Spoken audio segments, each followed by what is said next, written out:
What's going on, good people? Welcome back to my channel. Today's video is going to be about the man you see on the screen right now, Rob Parker, or Uncle Rob Parker as some people like to call him. Now, Rob Parker's been around for a while.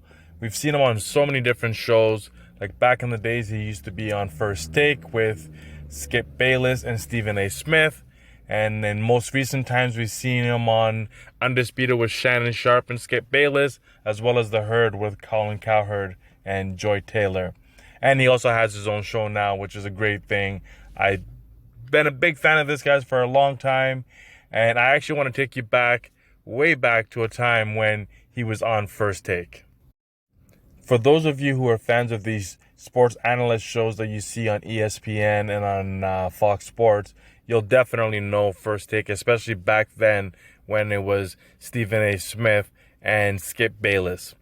Now, I want to take you back to this era right now. The photo that you see on the screen right now is when Rob was on First Take, and the real fans will know this exact date and time because this was the last episode that Rob Parker ever did for First Take and ESPN. And during this segment, they were talking about RG3, Robert Griffin III, and Rob Parker came out and called him a cornball brother, which honestly I thought was funny. I thought it was pretty accurate because RG3 was kind of a cornball, and he got eviscerated for this comment. And I thought it was extremely unfair because this was not his show. He came on, and we all know these shows are scripted. They're all discussed beforehand. Half the times they're reading off a prompter. So I thought it was really unfair that Rob Parker got lamented for this. And Stephen A. Smith, that was his show at the time. So there's no way that this was not run past him before the show went on the air.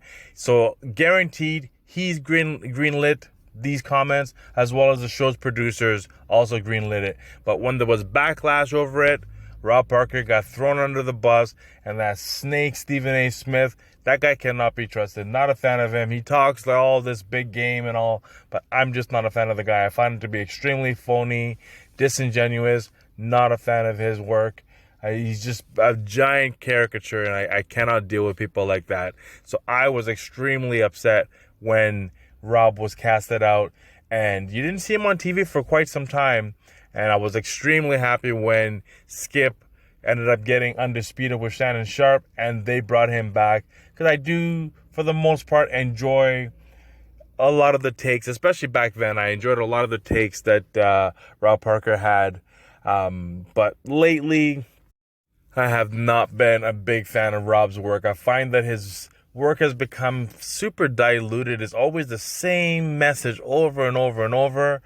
And like I just said about Stephen A. Smith becoming a caricature, I feel that Rob Parker has become a caricature of himself. And I feel like maybe the producers, there's certain things that he says, they're funny. He has all these little sayings like the fofo and what does he call Tom Brady, the luckiest of all time, the lote, or whatever he calls him. So he has all these funny little sayings and stuff, and I feel like maybe the producers are pushing him to always have these little cliche kind of like quirky sayings all the time.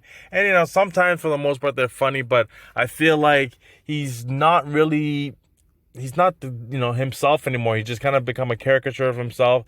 And honestly, oftentimes, he's just regurgitating the same things that Skip says. And I feel like he's honestly Skip Bayless 2.0. And that's not what we need in this world, because God knows Skip Bayless, man, he can get under people's skin, and he does it on purpose. The guy just loves to rile people up. So he says the most outlandish stuff, and it's all just for shock value, because that's how he built his career. From the moment he came out and called LeBron the frozen one became the chosen one, he's been riding that all the way down. And I mean, you can't really blame the guy. The guy's a multi-millionaire. I don't know what his salary is, but I know he's making, I think it's like $7 million a year or something like that.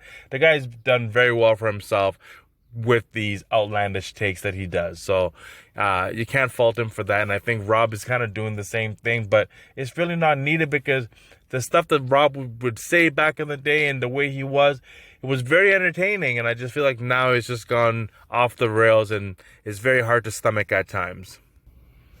But, you know, all that said, like I said before, I'm still a fan of the guys. I do like him. I find sometimes he does offer some enlightening perspectives, but I just, I wish sometimes they wouldn't push him to do the same stuff over and over, because it's very predictable. When a topic comes up, before he even speaks, I know exactly where he's going to fall when it comes to which side of the fence he's going to be on that discussion. And almost I can repeat verbatim what he's going to say about it. It's just, it kind of makes it difficult to watch this show sometimes, because when you know everything they're going to say in advance, it kind of ruins some of the anticipation of it. But I am still a fan of him. I watch him and Chris Broussard go back and forth. I don't watch it as much as I used to, but I still pop in here, every now and then to see what they're talking about, especially if it's a popular topic that I want to hear their take on.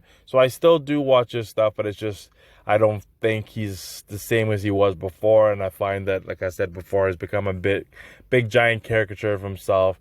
And, those kind of things I can't watch all the time. So I take it in doses here and there, but I'm just not, it's not the same as before. But, again, Rob Parker, great guy. I'm sure he's an amazing person in real life. And I'm sure even him, sometimes he probably doesn't want to say some of the things that he has to say. But, these shows are produced.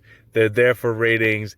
And, sometimes you're going to say some outlandish stuff to get people's ears, spiked up so that they tune into your shows. So anyway, that's it for this segment.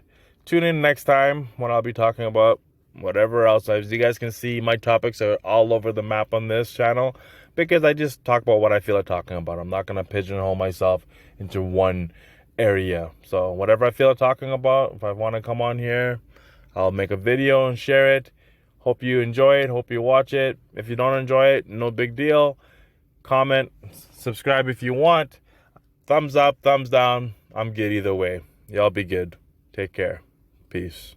I do need to know what the rules are in this game, because if there's any foul shooting going on, and usually there's not, but if there's any foul shooting, I got two of the greatest ever, and you got a liability at the late game free throw line named LeBron James.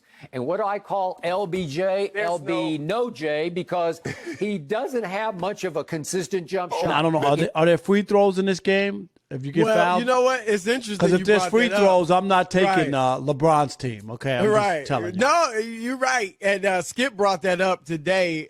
They talked about it, and he said that if there's free throws. But hold on, how many how many? No, I'm just saying. I know. Have you ever, I'm just saying. That's right. So no, there's no free throws. Okay, all right.